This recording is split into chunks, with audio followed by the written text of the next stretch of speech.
हमें एक mobile parking zone बनाना है घर में। Mobile parking zone. यस, आप घर में घुस रहे हैं तो एक जोन होना चाहिए जहां आपको जाके मोबाइल को ड्रॉप करना है। क्या पूरी तरह से स्लिप डिस्क फिजियोथेरेपी ठीक कर सकती है? फिजियोथेरेपिस्ट के पास में किस समय पर डिस्क का पेशेंट आ रहा है ये मायने रखता है। कम उम्र में बैक पेन बढ़ने की वजह आपको क्या लगती है? और प्लीज वो जीवन शैली वाली बात मत बताना कि जीवन शैली ठीक करो तो सब नहीं, ठीक हो जाएगा। 6 to 8 आवर्स सिटिंग रहती है हमारी। बैक को चाहिए मूवमेंट और हम रेस्ट्रिक्ट कर रहे हैं उसको चेयर पर। जिम जाने वाले लोग सबसे बड़ी गलती क्या करते हैं? Use more of your hip hinge. आप हिप पे मूवमेंट करें रादर देन कमर को हमेशा सीधा और ऊंचा रखें। Per day 10,000 steps. वॉकिंग की सही टेक्निक एज पर यू क्या है? 27वें मिनट तक तो हमारे बॉडी के फ्रंट लाइन सोल्जर जो कार्बोहाइड्रेट्स हैं वो काम करते हैं, वो इस्तेमाल में आते हैं। उसके बाद में उन सोल्जर्स की लाइन के पीछे फैट्स हैं। इंडियन आर्मी के साथ जब आप काम कर रहे हैं, किसी धुरंधर से आपकी मुलाकात हुई? एक ऑफिसर को इंजरी हुई और उसको 2 ऑफिसर उठा के लाए कंधे पे, है ना, and he was paining like anything. सबसे इमोशनल मोमेंट कौन सा है आपका? भारतीय आर्मी के आर्मी चीफ हैं जनरल उपेंद्र द्विवेदी सर। मैं एक सिविलियन हूँ, मुझे एक पर्सनली एक कमेंडेशन मेडल होता है उनका, प्रशंसा पत्र, वो दिया गया। जो 2020 में 200 मिलियन केसेस थे ग्लोबली, वो बढ़ के 2050 तक तकरीबन 332 मिलियन तक पहुंचा।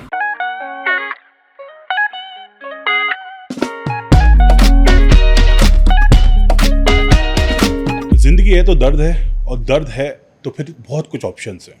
क्योंकि दर्द की जब भी बात आएगी तो पहले हम जाएंगे पेन किलर्स के पास, फिर शायद गर्म पट्टी या फिर ठंडी पट्टी, फिर हो सकता है कि किसी डॉक्टर को दिखाएं, और आखिरी रास्ता होता है शायद फिजियोथेरेपी।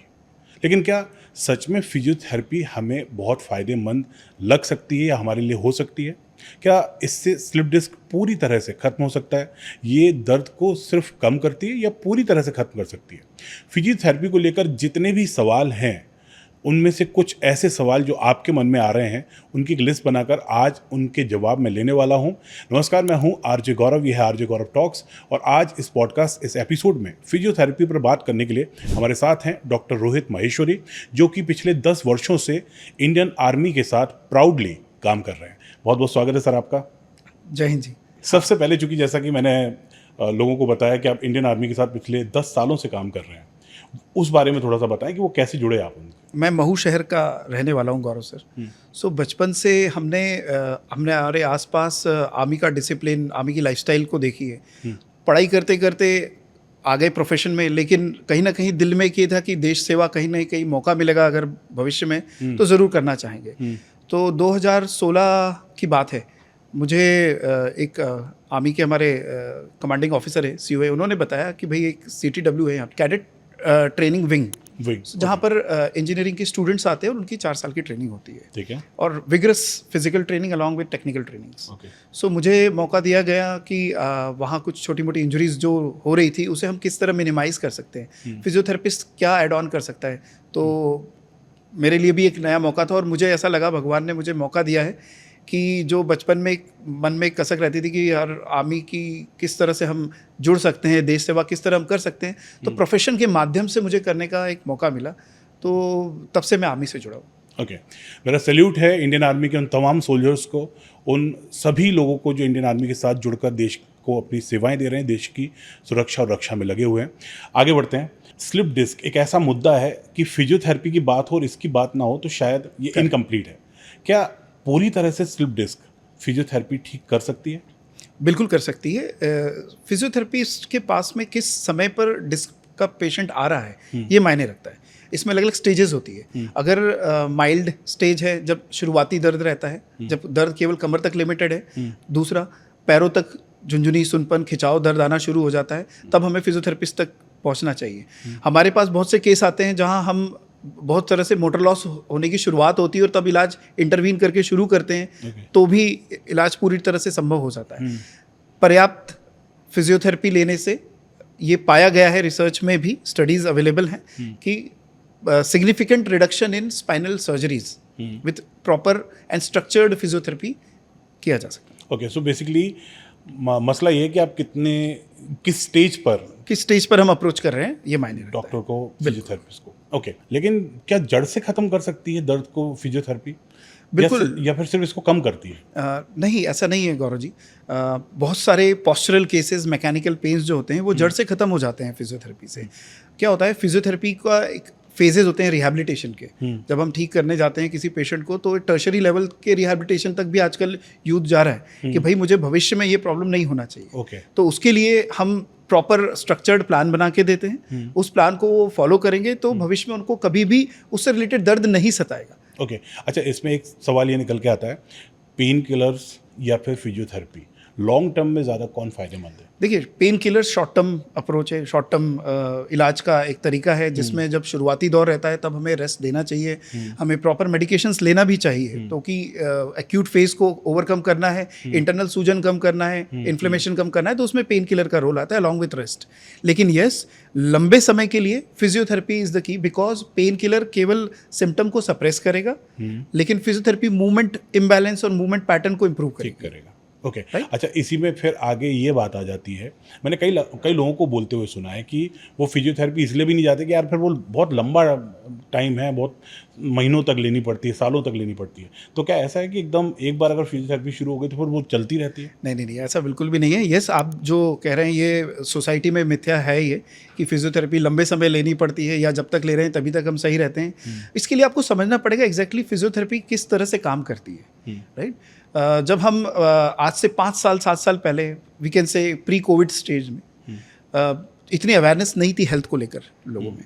जब फिजियोथेरेपी किसी छोटी सी कंडीशन में लंबे समय तक चला करती थी कि महीना भर चल रही है, लेकिन आजकल after research there are many approaches which has came in society, right, in profession to improve for, जिसकी वजह से हम बहुत कम समय में प्रॉब्लम को सॉल्व कर सकते हैं। There are multi dimensional approach in physiotherapy nowadays. केवल एक हम जो अल्ट्रासाउंड लगाते हैं या डायथर्मी लगा रहे हैं या एक कोई करंट दे रहे हैं, ऐसा कुछ भी नहीं रहा। हमें बस फोकस करना है हमारी लाइफस्टाइल पर, हमारे कोर स्ट्रेंथ पे, हमारे जीवन शैली को हम किस तरह बेहतर बना सकते हैं, अपनी मांसपेशियों को एकदम स्ट्रांग और स्वस्थ रखकर। मिथ्स तो बहुत सारे आपने क्लियर किए। अभी एक चीज़ और देखने को मिलती है कि बहुत कम उम्र में बहुत तेज बैक पेन बढ़ रहा है। तो कम उम्र में बैक पेन बढ़ने की वजह आपको क्या लगती है? और प्लीज़ वो जीवन शैली वाली बात मत बताना कि जीवन शैली ठीक करो तो सब ठीक हो जाएगा। जीवन शैली एक बड़ा पोर्शन रहता है, लेकिन उसके साथ में अगर हम कम उम्र में कमर दर्द की बात करें तो उसके साथ में सबसे महत्वपूर्ण not only your lifestyle, it's your improper movement patterns होते हैं, है ना, जिसकी वजह से हम बैक पेन से हमारा पाला पड़ता है। दूसरा रहता है कि हमारी रिकवरी जो है, पुअर रिकवरी हैबिट्स होती हैं। हम बहुत जल्दी सोचते हैं कि हम हमारी जीवन शैली में लौट जाए जैसे दर्द कम हुआ। हमें प्रॉपर स्ट्रेंथनिंग जो ताकत बनाना है आसपास की मांसपेशियों की, वो इंश्योर कर ही हमारी लाइफस्टाइल में लौटना चाहिए। वही एक बड़ा रीज़न रहता है। यूथ आजकल 6 to 8 आवर्स सिटिंग रहती है हमारी, सो डेफिनेटली सिटिंग जो है, बैक को चाहिए मूवमेंट, और हम रेस्ट्रिक्ट कर रहे हैं उसको चेयर पे। Okay, so basically physical inactivity एक बड़ा कारण है उसका। थोड़ा सा मूवमेंट लाइफ में रोज करते रहो, मूवमेंट करते रहना चाहिए। हर 30 मिनट में उठ के हमें 10 कदम चलना है। ओके। और जब पेन की बात करते हैं तो क्या हर पेन को डिस्क का पेन मान लेना सही है या नहीं, ऐसा नहीं है? नहीं, ऐसा बिल्कुल भी नहीं है गौरव जी। इसमें ऐसा है कि जब कमर दर्द अगर पैरों में उतरने लगे, है ना, इसके कुछ संकेत होते हैं। पहला, कमर दर्द अगर पैरों में नीचे उतरने लगे, है ना, पैरों में झुंझुनी, सुनपन, चींटी चलना, इस तरह के सिम्टम आने लगे। सुबह उठते हैं तो जकड़न महसूस होने लगे, हमें चलने में परेशानी जाए 10 कदम, तो हमें ये सोचना चाहिए कि नहीं, दिस इज नाउ नर्व जो है वो हमारी इरिटेट होना शुरू हो रही है, और हमें अपने नियरेस्ट फिजियोथेरेपिस्ट तक अप्रोच करना चाहिए। ओके। तो हर पेन डिस्क का पेन नहीं, हर दर्द डिस्क का दर्द नहीं होता है। पॉस्चरल पेन्स भी होते हैं, जिसमें बैड पॉस्चर की वजह से, बैड पॉस्चर व्हेन वी से, गलत तरह से बैठने पर, गलत तरह से खड़े रहने पर, ज़्यादा देर जो खड़े रहते हैं हम उसे बोलेंगे गलत खड़े रहना, हमें तब हमारी मांसपेशियों जो है वो रिस्पांस देना शुरू करती है, और वो मैकेनिकल पेन बोलते हैं उसे। तो नॉन स्पेसिफिक मैकेनिकल पेन में यही होता है कि कमर दर्द तक ही लिमिटेड रहता है, वो पेल्विस तक लिमिटेड रहता है। सो हमें ये समझना पड़ेगा कि मांसपेशियों के दर्द में और डिस्क पेन में अंतर है। ओके। मसल पेन जो है वो केवल कमर तक रहेगा, डिस्क पेन जो है नीचे नसों में ट्रैवल करेगा। ओके, तो ये तो समझ में आ गई, लेकिन जब बात जॉइंट पेन की आती है तो क्या उसकी भी कोई स्पेसिफिक रीजंस हैं? यस, सो जॉइंट पेन की अगर हम बात करें तो जॉइंट केवल दो हड्डियों से मिलकर नहीं बना होता है, उसके आसपास लिगामेंट्स होते हैं, फेशिया होता है, मांसपेशियां होती है जो उसे अपनी जगह सपोर्ट सिस्टम के तौर पे काम कराती हैं। सो हर एक जॉइंट पेन केवल अंदर ज़रूरी नहीं है कि जॉइंट की वजह से ही आएगा। अगर हमारी क्वाड्रिसेप्स मसल, थाई की मसल कमज़ोर है तो घुटनों में दर्द होगा। अगर हमारी कमर की मसल्स कमज़ोर है तो हमें, हमारी कोर मसल्स कमज़ोर है तो हमें कमर में दर्द आएगा। और अगर हमारे ब्लेड बोन्स जो रहती हैं पीछे वो कमज़ोर है तो कंधों में और गर्दन में दर्द आएगा। सो मसल्स का भी इसमें रोल रहता है जिसकी वजह से ये पेन आते हैं। दर्द तो मतलब ज़्यादातर लोगों की लाइफ में है, कहीं ना कहीं किसी ना किसी तरह का दर्द है। एक और चीज़ जो बहुत कॉमन है वो है मोबाइल या लैपटॉप का यूज़। क्या मोबाइल या लैपटॉप का बहुत ज़्यादा यूज़ अगर हो रहा है तो वो आपकी स्पाइन को बदल सकता है, रीढ़ की हड्डी को बदल सकता है? डेफिनेटली जिस तरह से टेक्नोलॉजी का, स्क्रीन टाइम का यूज़ आज की इस युग में चल रहा है, सो हमें उसको अडाप्ट करने के लिए लंबे समय तक हमें बदलाव करने पड़ेंगे। आज हम ज़्यादा देर अगर पलंग पे लेटकर कोई गैजेट को यूज़ कर रहे हैं, टैबलेट को यूज़ कर रहे हैं या मोबाइल को देख रहे हैं तो उसका असर डेफिनेटली हमारी मांसपेशियों को, हमारी रीढ़ की हड्डी को पे करना पड़ेगा। सो हमें इसके लिए एक सीमा तय करनी है कि हमें एक मोबाइल पार्किंग जोन बनाना है घर में। Mobile parking zone? Yes. Okay. So ये इस तरह का रहता है concept. I used to keep telling to my patients कि भाई आप घर में घुस रहे हैं तो एक जोन होना चाहिए जहां आपको जाके मोबाइल को ड्रॉप करना है। जब भी कोई फ़ोन आएगा आपको बस उठाने आना है, वहीं बात करी, वहीं ड्रॉप कर दिया और हमने हमारे रोज़मर्रा के काम में हो गया। सो हमें कहीं ना कहीं इस तरह की चीज़ों को अडाप्ट करना ही पड़ेगा भविष्य में, नहीं तो हमारी की जो अर्ली एज डीजनरेशन जो हो रहा है, जो यूथ के अंदर कम एज में दर्द का आना, रीढ़ की हड्डी, घुटनों में, एड़ी में दर्द आना, इस तरह के जो बदलाव आ रहे हैं जॉइंट, जो वेट बेरिंग जॉइंट्स में आ रहे हैं, वो उसका कारण सबसे बड़ा टेक्नोलॉजी का गलत इस्तेमाल करना है। ओके। अच्छा, कोई एग्जांपल दे सकते हैं कि कौन सा तरीका एकदम गलत है मोबाइल या लैपटॉप चलाने का? बिल्कुल बिल्कुल।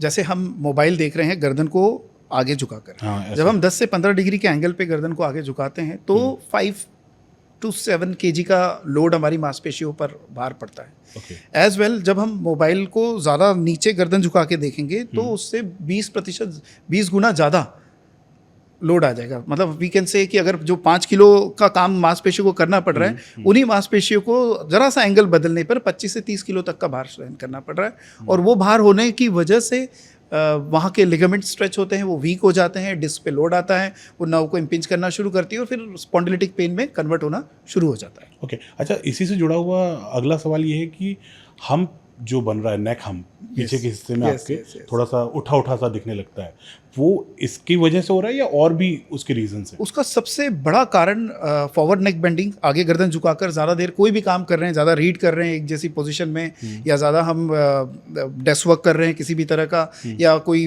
मोबाइल पे काम कर रहे हैं, तो वो हमारा जो पीछे की वर्टिब्रा है C7T1 वो उस पर भार पड़ना शुरू हो जाता है। और वहाँ पर बाहर पढ़ते पढ़ते वो एरिया वीक हो जाता है, स्टिफ हो जाता है, वो मोबिलिटी बॉडी बोलती है नॉक करके कि भाई मुझे जो है हाँ ज़्यादा लोड मत दो उस पर। लेकिन एक ग्लोबल बर्डन ऑफ डिजीज़ एक एजेंसी है जो 1990 से इस चीज़ पे स्टडी करती आई है। सो उस सर्वे के मुताबिक दे यूजली फोरकास्ट कि भविष्य में इस प्रॉब्लम को, पास को देखते हुए किस तरह से ये हमारे सोसाइटी पे असर डालेगी। तो उन्होंने गर्दन की स्टडी करी, गर्दन दर्द की। तो ग्लोबल बर्डन ऑफ डिजीज़ ने ये पाया कि 2050 तक जो 2020 में 200 मिलियन केसेस थे ग्लोबली, वो बढ़ के 2050 तक तकरीबन 332 मिलियन तक पहुंच जाएंगे। हम के नेक पेन के, क्योंकि टेक्नोलॉजी का टाइम, हमारा इनएक्टिविटी का टाइम, हम गर्दन को ज़्यादा गलत तरह से यूज़ कर रहे हैं, इसका एक कारण ये दर्द बढ़ रहा है। और ये दर्द हर 6-7वें बंदे में मिल रहा है। ओके।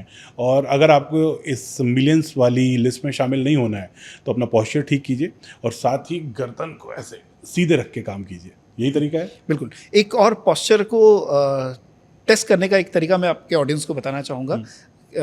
उसका एक बहुत इजी तरीका है जो हम घर पे 1 मिनट टेस्ट बोलते हैं, जिसे हम पता कर सकते हैं। हम एक दीवार के अगेंस्ट सीधा खड़े हो गए, एड़ी हमारी टच है दीवार से, हिप्स हमारे टच है दीवार से, और कंधे हमारे टच है दीवार से। अगर किसी का हेड भी टच हो रहा है तो मतलब उसका पोस्चर सही है। Okay, this is a normal posture. लेकिन अगर किसी को चिन टक इन करना पड़ रहा है इस पोजीशन को मेंटेन करते हुए, that means we are into moderate phase of neck pain. लेकिन अगर किसी की गर्दन टच ही नहीं हो रही है तो उसे हम्प नेक, टेक्स नेक हो चुका है, वो कितना भी प्रयास कर ले गर्दन पीछे अपराइट नहीं रख पाएगा। अगेन पोस्चर की हम बात करें, जब हम सीधे खड़े होते हैं तो हमारे जो पंजे हैं, पंजों के ऊपर हिप को आना चाहिए, हिप के ऊपर कंधों को आना चाहिए और कंधों के ऊपर कान को आना चाहिए। ये वर्टिकल लाइन अगर बिगड़ी तो पोस्चर आपका बिगड़ना तय है। ओके, तो इस छोटे से टेस्ट से आप भी घर पे पता लगा सकते हैं कि आपकी कंडीशन क्या है, और पता लगा के बताना ज़रूर। सही है, मतलब आप इस टेस्ट में पास हुए या फेल। आगे बढ़ते हैं, और मुझे लगता है अगर नेक हम्प बन रहा है तो फिर वो कहीं ना कहीं सर्वाइकल पे भी असर डालेगा बहुत ज़्यादा। बिल्कुल डाले, क्योंकि सर्वाइकल पेन आजकल बहुत बड़ी समस्या है। हर दूसरे तीसरे इंसान को मैंने गर्दन में दर्द हो रहा है भाई ये करते हुए देखा हुआ है। अब ऐसे में सबसे बड़ी गलती सर्वाइकल पेन में लोग क्या करते हैं? सबसे बहुत अच्छा सवाल है ये। सबसे बड़ी गलती जो हम लोग करते हैं, हम अवॉइड करते हैं मूवमेंट करना। जब गर्दन दर्द रहता है तो हम एकदम से फ्रीज हो जाते हैं, वो नहीं करना चाहिए। पहली चीज़, हमें हल्का फुल्का movement within limit of tolerance of pain हमें करना चाहिए मूवमेंट। हल्का फुल्का मूवमेंट, ऐसा नहीं कि उसे हम होल्ड कर रहे हैं, हल्का फुल्का गर्दन को घुमा लेने से वहाँ की मांसपेशियाँ एक्टिव रहती है। दूसरी गलती जो करते हैं, हम 2 तकिए लगा के सो जाते हैं। हम 2 तकिया, मैंने ये भी सुना है या देखा है कह सकते हैं, कुछ लोग बोलते हैं कि यार जब नीचे हम कुछ हार्ड चीज़ लगा लेते हैं गर्दन के नीचे तो पेन कम हो जाता है। डॉक्टर से मिलना, पेन किलर्स, फिजियोथेरेपिस्ट के जाना, ये तो बहुत बाद में आता है। पहले आता है वो एक कपड़ा लो या एक टॉवेल लो और उसको नीचे गर्दन के लगा लो। हाँ। तो क्या ये सही है? कुछ हद तक सही है, कुछ केसेस एज आई टोल्ड उसमें इनिशियल फेज में ये सही रहता है, लेकिन बहुत से केस में हमारे पास क्लिनिक में अप्रोच करते हैं कि हम गर्दन बेड के साइड में हैंग करके लेटे और हमें चक्कर आने शुरू हो गए। So there is a BPPV condition we used to call, है ना, पोजिशनल वर्टिगो, जो गर्दन की नस दबने की वजह से आता है और अक्सर कहीं ना कहीं एक कारण उसमें बेड साइड हैंगिंग भी आता है। सो इस चीज़ को अवॉइड करना चाहिए। और 2 तकिया लगा के भी नहीं सोना? 2 तकिया लगा के बिल्कुल नहीं सोना चाहिए। बिल्कुल नहीं सोना है, समझ रहे हैं आप? 2 तकिया लगा के बिल्कुल सोना बंद कर दीजिए। अभी सबसे बड़ी गलती तो यही कहलाई फिर सर्वाइकल पेन में। हाँ, एक और मिथ है सर्वाइकल पेन को लेके कि हम कॉलर का यूज़ करते हैं ज़्यादा। कॉलर, सर्वाइकल कॉलर जो आती है। ओके। सो सर्वाइकल कॉलर का यूज़ जो है, रिसर्च भी ये कहने लगी है कि हमें उस कॉलर का यूज़ केवल सुबह 1.5-2 घंटा और शाम में 1.5-2 घंटा, जो हमारे पीक वर्किंग आवर्स है उस समय करना है, just to unload the area. तो ये भी तो हो सकता है उसको लगाने से बहुत जल्दी छुट्टी दे दे कि सर गर्दन में बहुत पेन है इसलिए लगा रखा है कॉलर को। वो लंबे समय तक, अगर वो गर्दन का जो पट्टा हम बोलते हैं सर्वाइकल कॉलर, अगर लंबे समय तक कोई लगाएगा तो वहाँ की मांसपेशियाँ कमज़ोर होंगी। ओके। उन्हें सपोर्ट देने के लिए, मजबूत करने के लिए। हाँ, वो भगवान ने बनाई ही इसलिए है कि हमारी गर्दन को अपराइट रखे। अगर हम उसे बिना सपोर्ट, बिना कारण के सपोर्ट देना शुरू करेंगे तो फिर उनका काम वो और ज़्यादा रिलैक्स पोजीशन में आ जाएंगे। जैसे कहते हैं ना कि मदद उनकी कीजिए जिनको मदद की ज़रूरत हो, वैसे ही गर्दन में पट्टा तब लगाइए सर्वाइकल पेन में जब उसकी ज़रूरत है, वरना डॉक्टर से कंसल्ट कीजिए। हो सकता है ज़रूरत ना ही हो और थोड़ी सी दवाई या थोड़ी सी फिजियोथेरेपी से गर्दन का दर्द ठीक हो जाए। बिल्कुल। तो सर्वाइकल पेन में जिम जाना चाहिए या नहीं? बिल्कुल नहीं जाना चाहिए। बिल्कुल भी नहीं? बिल्कुल भी नहीं, क्योंकि अगर हम कोई भी दर्द की स्थिति में किसी भी तरह का वेट उठाएंगे तो वो नुकसान ही करेगा।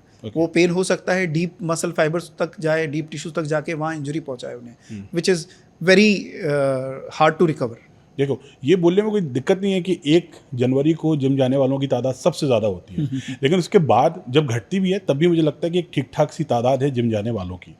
जिम जाने वाले लोग, आपको क्या लगता है, जो भी केसेस आपके पास आए हैं उस आधार पर सबसे बड़ी गलती क्या करते हैं? जिम की अगर हम बात करते हैं तो एक जिम जोश होता है। जिम जोश? हाँ, जिम जोश। जिम जोश ये होता है कि हम एकदम जोश में जाते हैं जिम। वो 1 तारीख को सबसे हाई होता है। यस। सो हम बिना मूवमेंट ट्रेनिंग के हम सीधे ईगो लिफ्टिंग पे जाते हैं। What is ego lifting?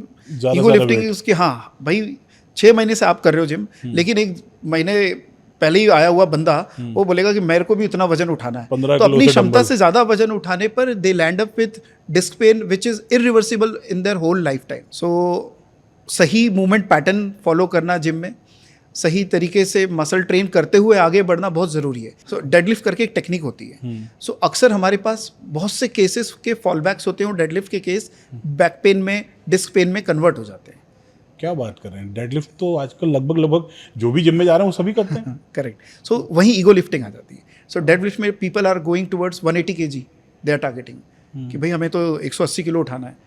अब आपने अगर ट्रेनिंग नहीं करी है सर, और आप उस लेवल तक पहुंच रहे हो, जो 180 किलो उठा रहा है उसको साल भर हो गया है उस लेवल तक पहुंचने के लिए। तो अगर वो इतने कम समय में वो वहाँ पहुंचना चाहेगा तो उसकी कीमत तो उसकी मांसपेशियों को और नसों को चुकाना पड़ेगी। देखो, जिम्मेदारियों का भार तो हम उठा ही रहे हैं सभी, तो मुझे लगता है कि जैसे जिम्मेदारियों का भार धीरे धीरे उठा रहे हैं, वैसे ही जिम में भी भार धीरे धीरे उठाना चाहिए। यस, जिम में भी धीरे धीरे उठाना चाहिए। और मैं एक चीज़ अपने ऑडियंस को बोलना चाहूँगा इसके थ्रू कि सही डेडलिफ्ट टेक्निक आप सीखें। Use more of your hip hinge, आप हिप पे मूवमेंट करें रादर देन कमर। कमर को हमेशा सीधा और ऊंचा रखें। आपने अगर कमर को यूज़ करना शुरू करा डेडलिफ्ट में तो वहाँ फिर अंदर मांसपेशियों में तनाव बनना, टियर होना स्वाभाविक है। ओके, तो ये जो जानकारी थी वो जिम जाने वालों के जनहित में जारी। अगले सवाल की तरफ बढ़ते हैं। ये जब मैंने अपने दोस्त को बताया कि मैं फिजियोथेरेपी पर एक पॉडकास्ट बना रहा हूँ, एक शो बना रहा हूँ, तो उनके घर में बहुत सारे लोग स्पोर्ट्स में हैं। उन्होंने कहा कि यार गौरव, मेरा एक सवाल ज़रूर सर से पूछना कि स्पोर्ट्समैन के करियर में अगर गलती से भी कोई इंजरी आ जाए तो कई बार वो इंजरी करियर एंडिंग होती है, करियर ख़त्म। ऐसे में रिकवरी करते वक्त फिजिकल स्ट्रेंथ और मेंटल स्ट्रेंथ के बीच में क्या रेशो होना चाहिए? बहुत ही उम्दा सवाल है आपका, क्योंकि ये कन्फ्यूजन रहता है एथलीट्स में, क्योंकि उन्हें इवेंट को लूज़ करने का एक मन में प्रेशर बना रहता है। But yes, physical strength 60%, mental strength 40%। Initial phase में आपको फिजिकल स्ट्रेंथ से ही ओवरकम करना है। आप अपनी फिजिकल स्ट्रेंथ बना लीजिए, लेकिन परफॉर्मेंस की जब बात आएगी तब आपको आपकी मेंटल हेल्थ, मेंटल स्ट्रेंथ को ट्रेन करना है। सो दोनों का बहुत इक्वल, ऑलमोस्ट इक्वल ट्रेनिंग करना बहुत बहुत महत्वपूर्ण है। तो स्पोर्ट्समैन की जो स्पिरिट है वो बनी रहे और फिजियोथेरेपी का अच्छा रोल आपको जल्दी रिकवरी करा सकता है। बिल्कुल। अभी बात करते हैं, जब नी पेन हो, घुटनों में दर्द हो, तो वॉकिंग करनी चाहिए या रेस्ट करना चाहिए? साइकिलिंग करनी चाहिए। यस, साइकिलिंग क्या करती है, घुटनों को अनलोड कर देती है। हमारी ऊपरी जो ट्रंक से ऊपर का जो वजन है उसे अनलोड हो गए। जो भी काम करना है घुटनों की आसपास की मांसपेशियों को करना है। अगर हम घुटना दर्द है और वॉक कर रहे हैं तो वो और ज़्यादा पेन बढ़ाएगी हमारा, है ना। तो हमें इस चीज़ का ध्यान रखना है कि हम, अगर आपको किसी को वॉकिंग का है ही कि भाई घुटना दर्द है, वॉक करना है, तो आप पूल वॉक करें। आजकल पूल वॉक का भी बहुत अच्छा चलन है घुटनों के दर्द में ट्रेनिंग के लिए। स्विमिंग पूल में हम कमर लेवल तक इमर्ज जब हो जाते हैं तो रिसर्च बताती है कि हमारे घुटने 50% अनलोड हो जाते हैं। और चेस्ट तक अगर पानी है तो हमारे घुटने 80% अनलोड हो जाते हैं। तो जब हम पूल वॉक करते हैं तो मांसपेशियां तो काम कर रही हैं हमारी, जो हम बाहर एनवायरनमेंट में काम करने पे दर्द देती हैं। सो हम पेशेंट्स को ट्रेन करते हैं इस चीज़ के लिए कि पूल के अंदर, स्विमिंग पूल में जाके वॉक करें। स्विमिंग पूल में जाके वॉक करें। अच्छा, साइकिलिंग की आपने बात करी। जी हाँ। जिम वाली साइकिलिंग या normal cycling? Normal cycling. Gym cycling is for training. Otherwise जिन्हें घुटनों में दर्द है वो जिम साइकिल पे बिल्कुल ना जाए।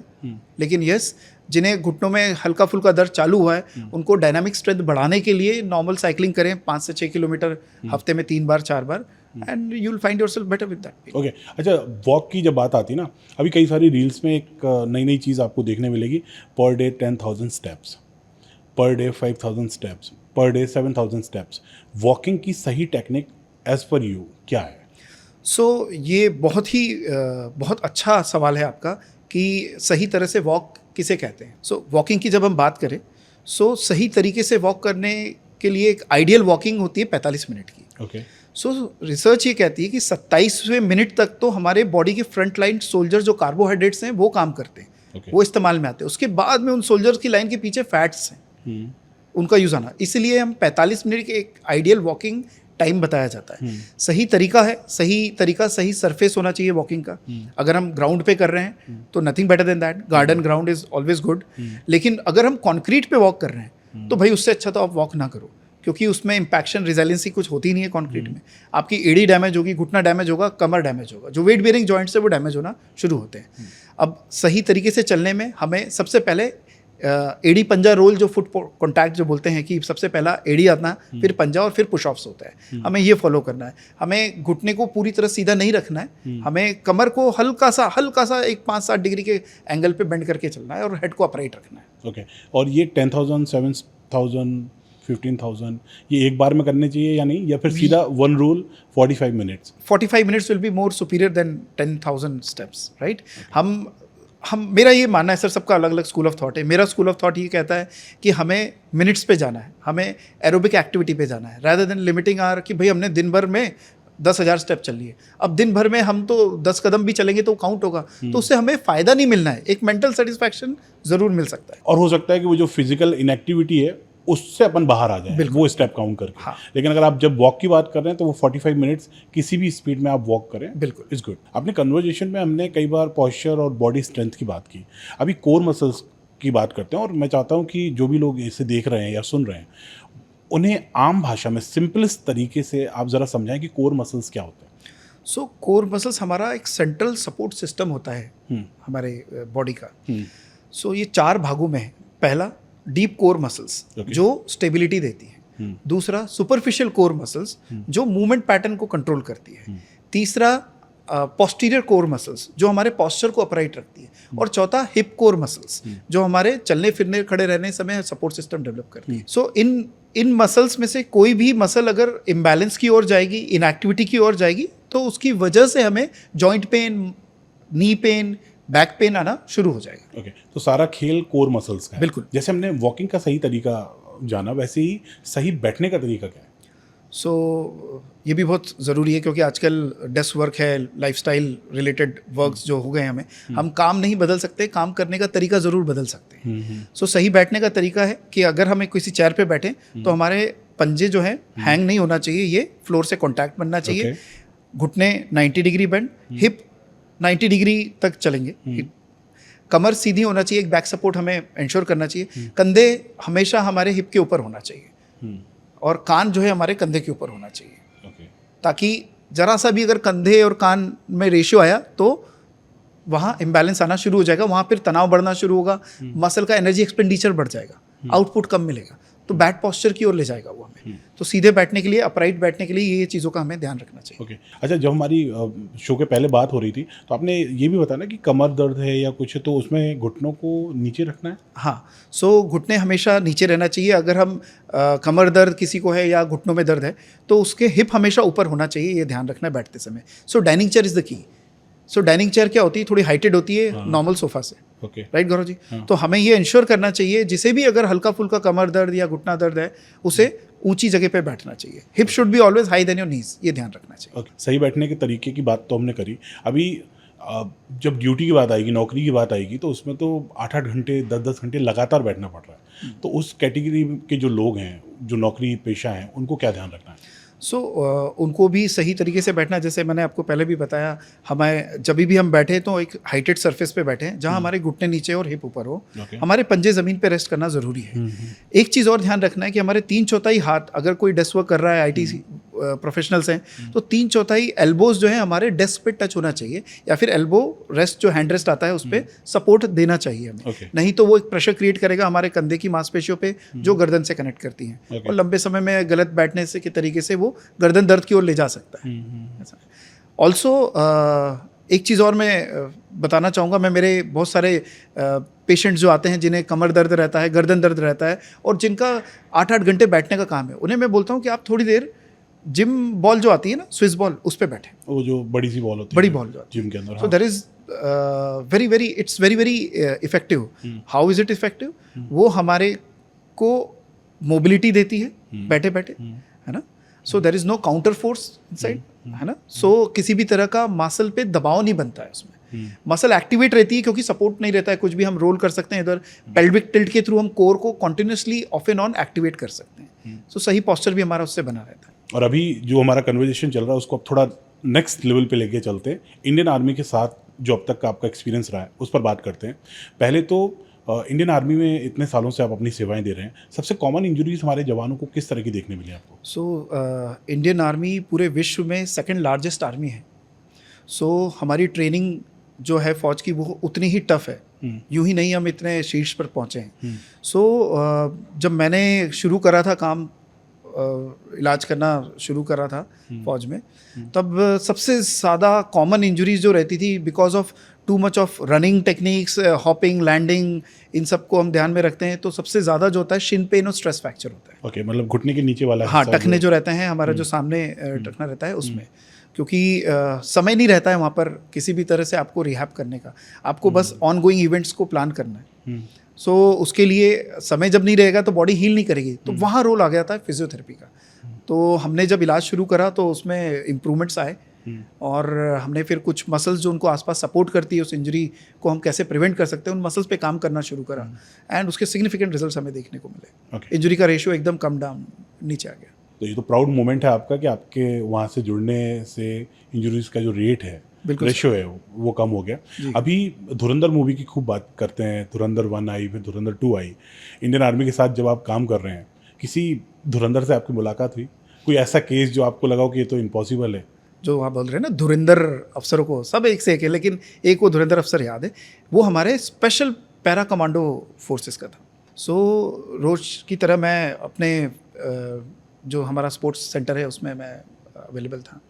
एक ऑफिसर को इंजरी हुई और उसको 2 ऑफिसर उठा के लाए कंधे पे, है ना, and he was paining like anything.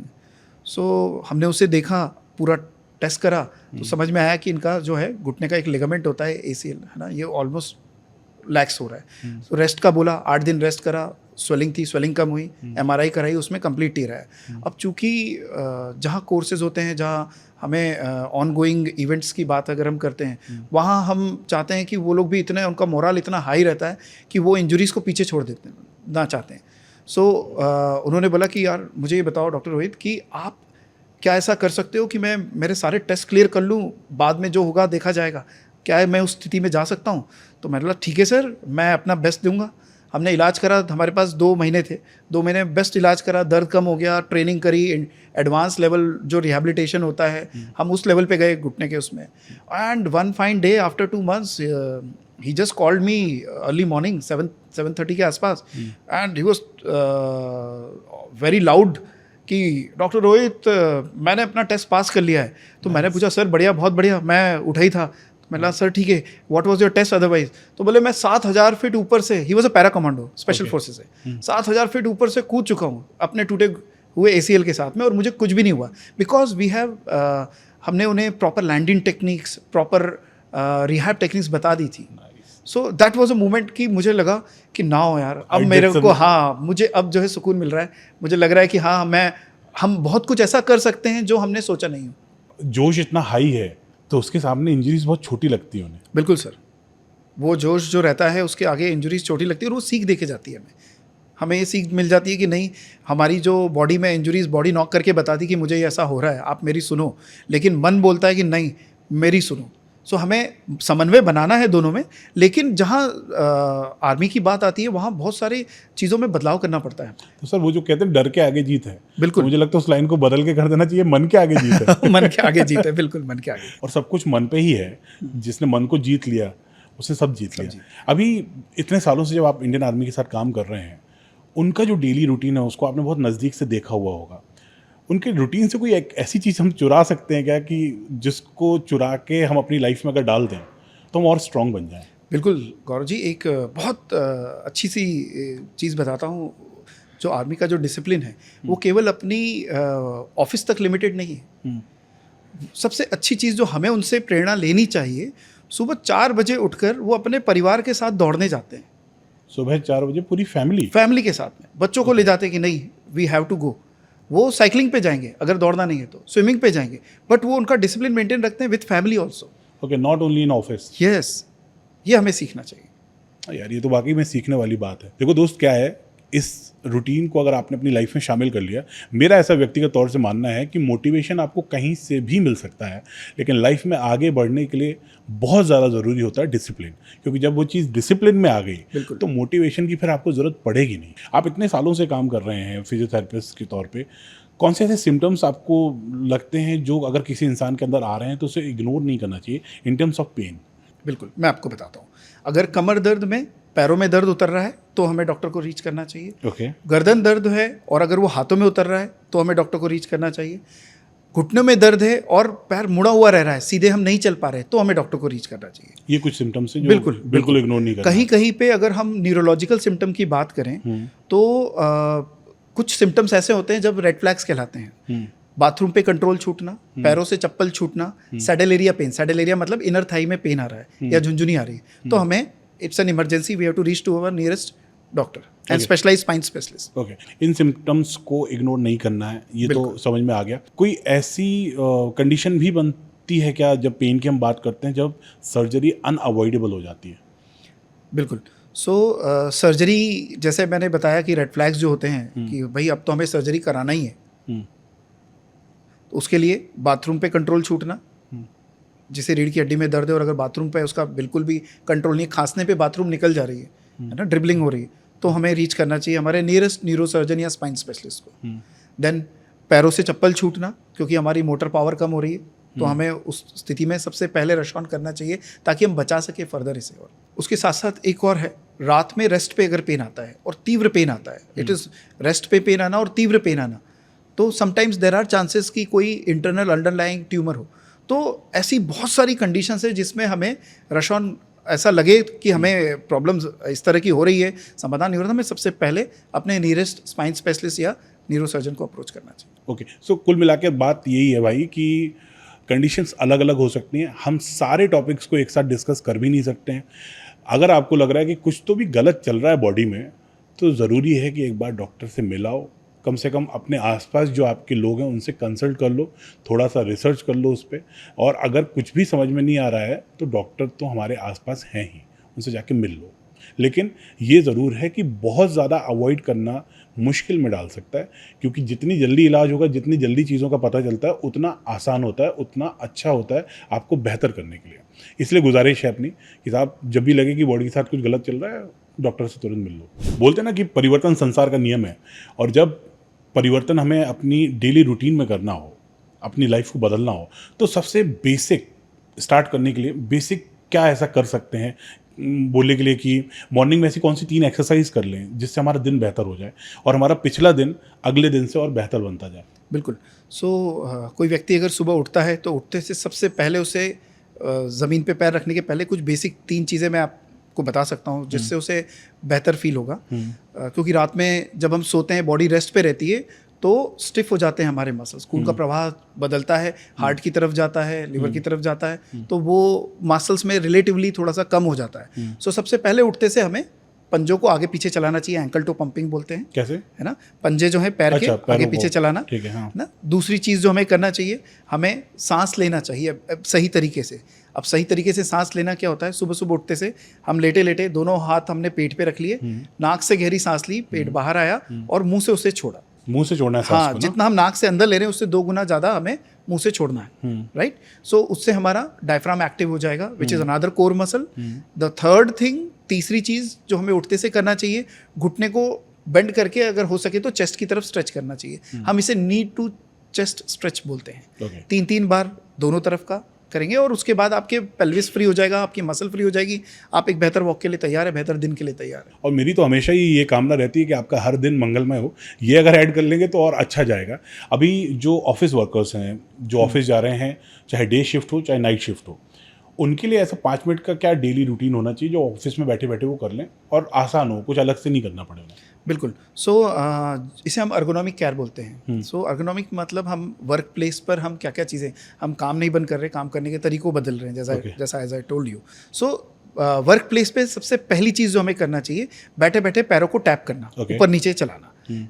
क्यों चलाना? क्योंकि जिस तरह हार्ट का काम पंपिंग का होता है, हमारी जो काफ मसल है, पिंडलियों की मसल है, देसी भाषा में हम बोले तो काफ मसल का काम भी होता है हार्ट जैसा फंक्शन। वो पंप करती है ग्रेविटी के अगेंस्ट ब्लड को ऊपर हार्ट की तरफ। सो अगर उनकी हेल्थ सही रही तो हमारा सिस्टम सही चलता रहेगा, नहीं तो वो प्रेशर क्रिएट करेगी घुटनों पे, कमर पे, जो बाद में चल के कमर दर्द में कन्वर्ट हो जाता है। सो पहली चीज़ हमें ये करना है, बैठे बैठे टैपिंग करना है। सेकंड चीज़, हम बैठे बैठे पैरों को सीधा करें 10 बार और नीचे रखें। तीसरी चीज़, हम दोनों कंधों को हाथ पे रख के श्रग्स करें, हम फॉरवर्ड टू बैकवर्ड श्रग्स करें।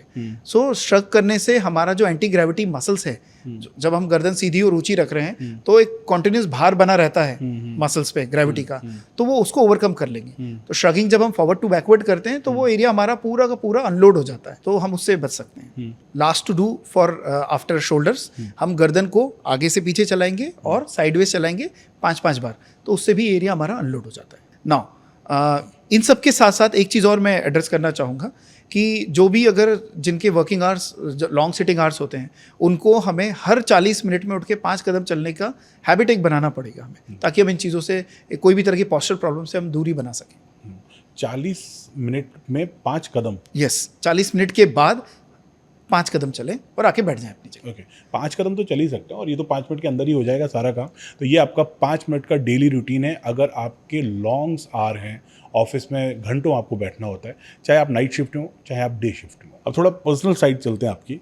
फिजियोथेरेपी को चुनने का रीज़न क्या था? फिजियोथेरेपिस्ट क्यों बने आप? गौरव जी, मैं आपको बताता हूँ, मेरे फादर जो हैं वो मुझे मेरे भैया ने बताया था कि यार तेरे जो फादर हैं उन्हें डॉक्टर बनना है। परिस्थितियाँ उस समय ऐसी थी नहीं। अच्छा, आपको नहीं बताया पापा ने? नहीं। किसी और ने बताया? उस ज़माने में, हमारे ज़माने में ऐसे ही हुआ करता था, आज से 30-40 साल पहले, कि भाई एक जनरेशन गैप रहता था ज़्यादा, बात उतनी खुल के नहीं हो सकती। खुल के नहीं होती थी। तो उन्होंने बताया कि बनना है, तो मन में एक वो थी कि यार अगर मौका मिलेगा मुझे भी पढ़ूंगा थोड़ा बहुत और बनूंगा, और आज मैं एक उसी दिशा में पापा का सपना आप पूरा करने का प्रयास कर रहा हूँ। ओके, अच्छा, जब बात आती है इंडियन आर्मी की, सालों से आप उनके साथ काम कर रहे हैं, अब तक का सफ़र अगर पीछे मुड़कर देखेंगे, सबसे इमोशनल मोमेंट कौन सा है आपका, जो आपको लगता है कि जिसने आपको सबसे ज़्यादा प्राउड फील कराया? गौरव जी, भारतीय आर्मी के साथ थोड़ा भी काम करना मेरे लिए एक बहुत सौभाग्य का वो है कि भगवान ने मुझे उस लायक समझा। इसका सबसे इमोशनल मोमेंट मुझे तब मिला जब मेरी इतनी मेहनत को रिकॉग्निशन मिला शीर्ष नेतृत्व से। मतलब हमारे जो भारतीय आर्मी के आर्मी चीफ हैं, जनरल उपेंद्र द्विवेदी सर, उन्होंने मुझे पर्सनली, मैं एक सिविलियन हूँ, मुझे एक पर्सनली एक कमेंडेशन मेडल होता है उनका, प्रशंसा पत्र, वो दिया गया। सो उसने मेरे जीवन को और उद्देश्य दे दिया कि अब मुझे निरंतर देश सेवा से जुड़े रहना है। अपने एक प्रोफेशन के थ्रू मैं जो बेस्ट कर सकता हूँ करूँ। और मुझे ये बड़ी गर्व की बात है कि ये सम्मान पूरे भारत में हमें ही मिला है। अच्छा, सिर्फ आपको मिला अब तक ये सम्मान? आर्मी चीफ द्वारा। Very nice. तो ये उन्होंने महू में आपको आके दिया या आप रिसीव करने के लिए? बिल्कुल, वो उनकी साल में 1 या 2 बार आर्मी चीफ महू आते हैं। आर्मी का बड़ा ट्रेनिंग सेंटर है महू। तो उस दौरान उन्होंने हमें अलग से बुलाया और अपनी उत्कर्ष काम के लिए, अपने डेडिकेशन के लिए, देश सेवा के लिए जो हम कर रहे हैं प्रोफेशन में, उसका उन्होंने सम्मान करा। ओके, तो इस इंसिडेंट ने तो आपको उद्देश्य दिया कि आप और अपनी जो सेवाएं हैं वो बेस्ट दें इंडियन आर्मी को। इसके साथ ही कोई ऐसा पल जिसने आपको थोड़ा और इवॉल्व किया, थोड़ा और बदल दिया? हाँ, इंडियन आर्मी से जुड़ने के बाद? मुझे 25 साल हो गए हैं प्रैक्टिस करते हुए, गौरव जी। सो जब मैं इंडियन आर्मी से जुड़ा, वहाँ मैंने जाना शुरू करा, तब मेरे को समझ में आया कि मैंने जो पढ़ा है वो किसी काम का उतना नहीं है। क्योंकि वहाँ क्या होता है, वहाँ ऑन गोइंग इवेंट्स हैं, हमें समय कम मिलता है, हमें जो हमने सीख रखा है उसको इतने कम फ्रेम में अप्लाई करके उसे ठीक करना है, जो भी इंजर्ड। ड्यूरेशन बहुत कम है। ड्यूरेशन बहुत कम मिल जाता है हमें। सो मैंने फिर पढ़ना शुरू करा, अलग अलग कोर्सेज करे और देख मल्टी डायमेंशनल अप्रोच का यूज़ करना शुरू करा, जिसकी वजह से आज मैं बहुत हद तक वहाँ जो इंजरीज हो रही है उसे कम कर पा रहा हूँ।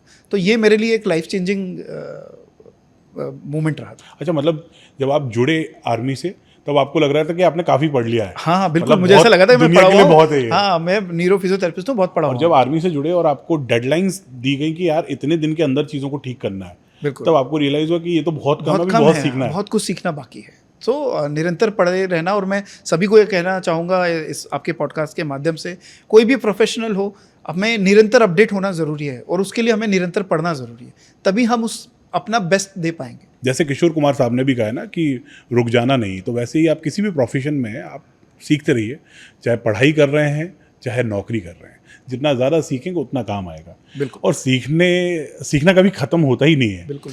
अभी आगे बढ़ते हैं सर, हीट या आइस, क्योंकि जब भी चोट लगती है तो लोग कभी बर्फ़ से सिकाई करते हैं, कभी गर्म पानी में पैर डाल के बैठते हैं, तो इन दोनों में से कौन सा बेस्ट? सो जैसे ही चोट लगती है किसी को, तो हमारे शरीर का रिस्पॉन्स होता है इन्फ्लेमेशन क्रिएट करना उस जगह पे, सूजन क्रिएट करना। So first choice is always ice. शुरू के 48 से 72 घंटे हमें आइस फॉर्मेटेशन करना चाहिए। क्रैक करने की जो आदत होती है, उंगलियों को हड्डियों को चटकाना, ये सही है या गलत है? मैं इसे कहना चाहूँगा कि ये हमें निरंतर नहीं करना चाहिए, फ्रीक्वेंटली नहीं करना चाहिए। इसमें बहुत सी रिसर्च चल रही है। एक स्कूल ऑफ थॉट उनका ये कहना है कि हमारे कार्टिलेज में जो स्पेस है वहाँ पर एक बबल क्रिएट होता है और वो बबल हर 9 मिनट में क्रिएट होता है। जब हम उसे फोड़ लेते हैं तो हमें राहत मिलती है, लेकिन हम बार बार अगर उसे करेंगे तो हमारे जॉइंट के अंदर लैक्सिटी आ जाएगी। लैक्सिटी मतलब लूजपन आ जाएगा, तो वो नुकसान पहुँचाएगा लंबे समय में। ओके, सोने का गद्दा, मैट्रेसेस जो है सॉफ्ट होनी चाहिए या hard? So it should not be soft, it should not be hard, it should be firm. मतलब cotton is the right thing, जो हमें 2 से 2.5 इंच का कॉटन पिलो यूज़ करना चाहिए गर्दन के लिए, और मैट्रेस करीबन 3 इंच की यूज़ करना चाहिए कमर दर्द के लिए। Okay, sitting job versus standing job, कौन सा ज़्यादा बेहतर है? सो जॉब तो सभी बेहतर है, लेकिन हमें बीच बीच में खड़े भी रहना चाहिए और बैठना भी चाहिए। एक ही पोजीशन में हम ज़्यादा देर रहेंगे तो नुकसान करेगा। ओके, सो बेसिकली मूवमेंट दोनों ही जॉब में ज़रूरी है। बिल्कुल। नौकरी कोई भी कीजिए भाई, पॉस्चर अच्छा रखिए। बहुत ज़्यादा देर तक ना बैठना है, बहुत ज़्यादा देर तक ना खड़े रहना है। आपकी नौकरी बढ़िया चले, आपकी ज़िंदगी बढ़िया चले, उसके लिए ज़रूरी है कि आपकी बॉडी में पेन ना हो, और पेन ना हो उसके लिए ज़रूरी है कि आप अपनी बॉडी का ख्याल रखें। बहुत बहुत धन्यवाद सर इस पॉडकास्ट में शामिल होने के लिए, और जो जानकारी आपने हमें आज हमारे साथ शेयर करी है, उम्मीद करता हूँ कि वो लोगों की लाइफ में कुछ चेंजेस लेकर आएंगे। बिल्कुल, thank you so much Gaurav sir, और आपकी पूरी जो आरजे गौरव टॉक्स की पूरी टीम है, उन सबका भी बहुत बहुत तहे दिल से शुक्रिया, और जय हिंद, जय महाकाल। आपके थ्रू मैं इंडियन आर्मी को भी सलाम करना चाहूँगा, जय हिंद बोलना चाहूँगा, क्योंकि रोहित सर इंडियन आर्मी से जुड़कर सालों से अपनी सेवाएं दे रही हैं, और हमारी पूरी टीम को, हमारे आसपास जितने भी लोग हैं उन सब को इंडियन आर्मी में फ़ख्र है। और मैं बाबा महाकाल से प्रार्थना करूंगा कि हमारे जो भी सोल्जर्स हैं, हमारी देश की सेना के जो भी हिस्सेदार हैं, जो पार्ट्स हैं, उन सब की वो रक्षा करें और उनको हमेशा सुखी और स्वस्थ रखें। और जब बात आती है इस पॉडकास्ट की, तो इसको बनाते बनाते मैंने ये सोच रखा था कि इसकी एंडिंग कुछ इस तरह से करूँगा, क्योंकि जब इसके क्वेश्चंस में प्लान कर रहा था तभी एक गाना बार बार मेरे दिमाग में आ रहा था, और वो है दर्द जब हद से गुजरता है तो गा लेते हैं। गाना चलता रहेगा, लेकिन दौर अगर दर्द का है तो जाके फिजियोथेरेपिस्ट से मिलिए, अपने डॉक्टर से मिलिए, और फिर अपनी बॉडी का ख्याल रखिए। ये पॉडकास्ट सही जानकारी के साथ आपके जीवन में कुछ चेंजेस लेकर आए, ऐसी उम्मीद के साथ जल्द मुलाकात होगी एक और पॉडकास्ट में। देखते रहिए आरजे गौरव टॉक्स। और हाँ, वो जो पॉस्चर का टेस्ट हमने आपको बताया 1 मिनट का, दीवार से सट के खड़े होकर, उसमें आप पास हुए या फेल, वो कमेंट में हमें ज़रूर बताएं। बहुत बहुत धन्यवाद। जय हिंद, जय भारत।